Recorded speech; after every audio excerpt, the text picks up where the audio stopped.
Samsung's Galaxy XR has finally been revealed, and if you're anything like me, you're probably still trying to figure out what exactly this thing is supposed to be. It's not really a gaming headset, and it's not quite a productivity tool, and yet Samsung and Google are calling it the first truly multimodal AI headset. It costs about $1,800 or just over $2,000 if you want controllers, and it looks like it's been built with the express purpose of trying to undercut the Apple Vision Pro. But here's the thing, Samsung's event wasn't really about virtual reality, mixed reality, or even productivity. It was about Gemini, it was about AI, and possibly about trying to prove that they still belong in a market that they've basically ignored for half a decade, or maybe just using that market to sell something else. They spent over an hour showing off how it can talk to Gemini, watch YouTube, and even help you find pizza, while somehow never addressing who this headset is actually for, or what the ideal use case for it is. So today let's talk a little bit about what the Galaxy XR actually is, who it's really for, whether it's really worth the cost, and how Samsung is really just using a headset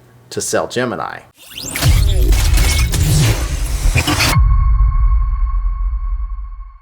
Welcome back to Fix My Oculus, the channel where we fix, break down, and speculate on all things VR, and if this video helps you cut through the Galaxy XR hype, hit that like button and subscribe. Alright, let's talk about why I'm disappointed. Samsung came out with big promises at the Galaxy XR live event, a new Android XR platform powered by Qualcomm's Snapdragon XR2 Plus Generation 2 chip with Gemini AI running the show. They showed off maps in XR, spatialized photos, video editing in Adobe Pulsar, multi-view sports on YouTube, and even an interactive film where you can chat with AI characters. Netflix is also a launch exclusive, which sounds cool, I guess. AI this, multimodal that, it was like they were pitching to investors, not VR fans or people who really interact with the XR industry, or even people who want to use it for productivity. And the hardware? Barely a mention beyond like 4K per eye and talk about the new XR2 Plus Generation 2 chip that it uses. For $1,800 and a year of buildup, you'd expect industry-leading hardware specs, but the event barely even mentioned them. I feel like if I'm dropping nearly $2,000 on a headset, I want a lot more than buzzwords and pizza finding demos. And Samsung didn't really give us any info on things like the field of view. There were no brightness numbers, no refresh rate at native resolution,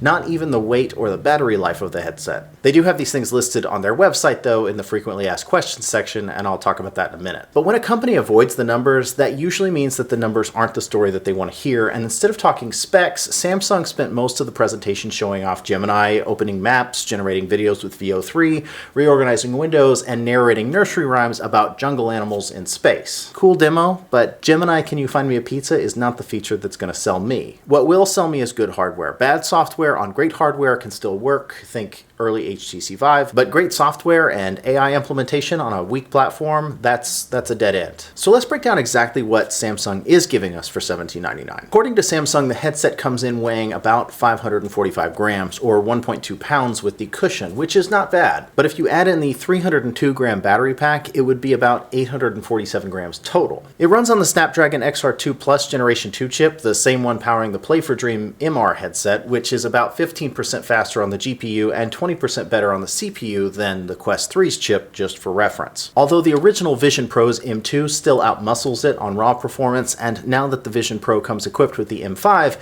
it's trailing even further behind the Apple Vision Pro in out-of-the-box performance by a pretty decent margin. The displays on the Galaxy are dual micro OLED displays. 3552 by 3840 pixels per eye with 4032 pixels per inch. And that is sharper than just about everything on the market. Crisper text than the Quest 3's 1218 ppi by a mile, and even edging out the Vision Pro's 3386 ppi. Field of view is about 109 degrees horizontal by 100 vertical. Battery lasts about 2 hours with mixed use or 2.5 for video, with a swappable pack. There's 4 eye-tracking cameras, 6 microphones, hand tracking, and depth sensor. Controllers for this headset are a $250 add-on, but they're already sold out, so you really can't get them anyway. I'm going to talk about that more in a minute. I researched quite a lot over the last 24 hours, and I still couldn't come up with a few figures that I felt like would be good to know. No confirmed brightness, although rumors say about 1,000 nits, no latency numbers for tracking, and no full thermal data for extended use, among other things. So based on what we know, how does it stack up? Well, the Galaxy XR's got a sharp display with a pretty wide field of view. Not a knockout, but it's good. It's heavier than most headsets and pricier than most headsets, but not as polished as something like the Vision Pro, but with some distinct advantages over the Vision Pro like weight and price. My thought is that if you want crisp visuals for working and productivity, the Galaxy XR is tempting, but for gamers or budget-friendly folks, probably not the pick, which is why they felt the need to sweeten the deal. Samsung knows that $1799 is steep, so they're tossing in what they're calling the Explorer Pack. 12 months of Google AI Pro, YouTube Premium, Play Pass, NBA League Pass, YouTube TV for $1 a month for 3 months, plus apps like Pulsar and NFL Pro Era. It's worth about $1,100, which sounds nice, but we've seen this all before. Companies bundle freebies when the hardware can't stand alone. Apple doesn't usually hand out Final Cut with the Mac Pro, they just don't need to. If Samsung's banking on subscriptions to sell this, it tells me that the headset's value is shaky. No amount of free subscriptions is going to make something a worthwhile investment, and at $1,800, it's definitely an investment that you'd want to get mileage out of for years. Later on in the presentation, Samsung pivoted to enterprise, medical training with intubation sims, eye-tracked packaging designed for Oreo displays, and AR overlays for shipbuilding. They even hinted at Android enterprise support for IT deployments. And these are cool ideas, but they're not new. The Quest 3 can do most of this, if not all of it, for about $500 a unit with a mature ecosystem. Vive Focus 3 dominates enterprise and is already super integrated into it for less than the Galaxy XR's price. If I'm a hospital or a design firm, I'm asking myself why pay a premium for AI overlays when cheaper headsets already deliver and companies like Meta are actively pouring money into AI anyway. This does feel like Samsung's backup plan here, pushing enterprise use in case the consumer pitch doesn't land. Which brings me to gaming. Gaming was barely mentioned. PC Link for streaming, flat Android games, and a Gemini Coach for Stardew Valley. And that was really it. No AAA VR titles, no out-of-the-box integrations, and no controller showcase. They spent a lot of time talking about the comfort of the headset, but you're gonna have to get a lot of people in the door to feel that for themselves.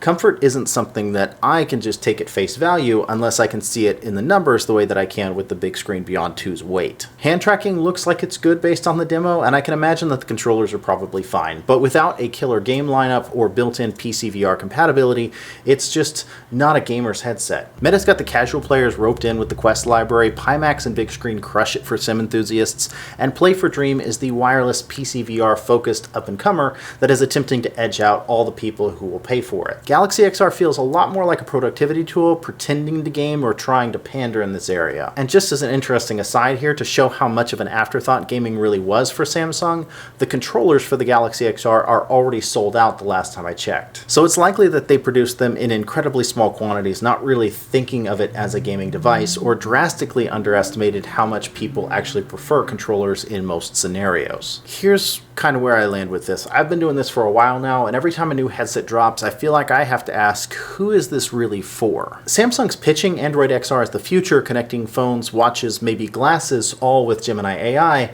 but it's like they've built a concept car. It's too expensive for casual Netflix bingers who'd just grab a Quest 3 for $500. Gamers, I can see them sticking with Meta's library or something that caters more specifically to them, even if that's just an old index that has direct compatibility with Steam VR. For businesses that use XR, Vive and the Vision Pro have tested ecosystems that people within the industry trust and will have a hard time moving away from.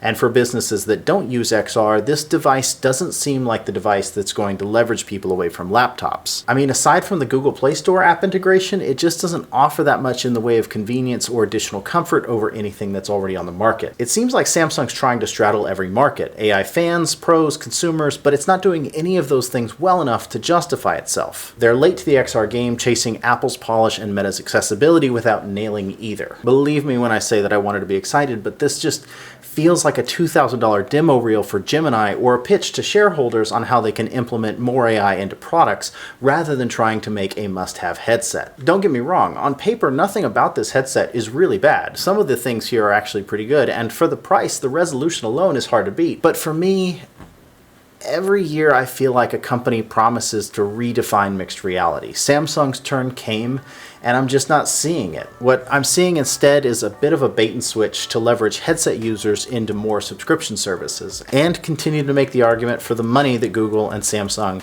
have collectively spent on AI development. But what do you guys think? Is Galaxy XR a total game changer, or is it just a flashy move to appease investors? Did you see something that I missed that really excited you, or do you think that this is just going to be another big flop? Drop your thoughts in the comments down below. And if this helped unpack the hype, smash that like button. And if you're not subscribed already, what are you doing? We have a lot of fun here, and even though I'm skeptical, I'm still probably going to try to pick one of these up so that I can show it to you guys. Also, our Pimax giveaway is still going, so if you haven't checked that out yet, you can go to our website, fixmyoculus.com, or click the link in the description. It's totally free to enter, and it ends on November 1st. But anyway, that's really all I got for you guys today, so we will see you on the next one.